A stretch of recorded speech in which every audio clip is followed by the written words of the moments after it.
BJP కుట్రలో భాగంగానే మంత్రి పొంగులేటి శ్రీనివాసరెడ్డి ఇంటిపై ఈడీ సోదాలు చేస్తోందన్నారు కాంగ్రెస్ సీనియర్ లీడర్ అద్దంకి దయాకర్ రావు. కాంగ్రెస్ నాయకులను భయపెట్టడానికే తనిఖీలు చేస్తోందని ఫైర్ అయ్యారు. బీజేపీ దాడులతో కాంగ్రెస్ కు ఎలాంటి నష్టం లేదన్నారు అద్దంకి. అన్ని రాష్ట్రాల్లో ఆర్థికంగా బలపడిన కాంగ్రెస్ నేతలు, ప్రతిపక్ష లీడర్లపై దర్యాప్తు సంస్థలతో దాడులు చేస్తోందని, ఇది బీజేపీ మార్క్ రాజకీయాలకి పరాకాష్ట అని మండిపడ్డారు. పొంగులేటి శ్రీనివాసరెడ్డి గారి మీద బీజేపీ ప్రభుత్వం చేస్తున్న ఒక కుట్ర. సిబిఐ ఈడీలను వినియోగించుకొని ముఖ్యమంత్రులను, మంత్రులను, దేశంలోని కాంగ్రెస్ పార్టీ నాయకులే కాకుండా బీజేపీ వ్యతిరేక రాజకీయ పక్షాల మీద నిరంతరం దాడి చేయడం అనేది బీజేపీకి ఒక అలవాటుగా మారిపోయింది.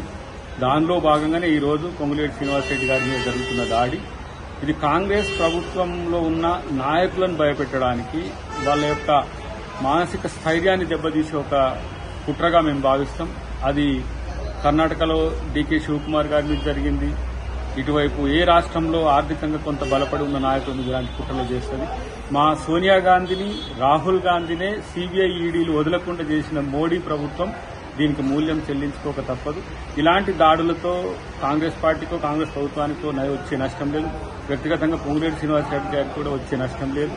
తప్పు చేయకుండా ఒక మంచి బిజినెస్ మ్యాన్ గా తెలంగాణలో ఉన్న తనపై రాజకీయ కక్షపూరిత దాడి చేయడం అనేది దీన్ని తీవ్రంగా ఖండిస్తున్నాం.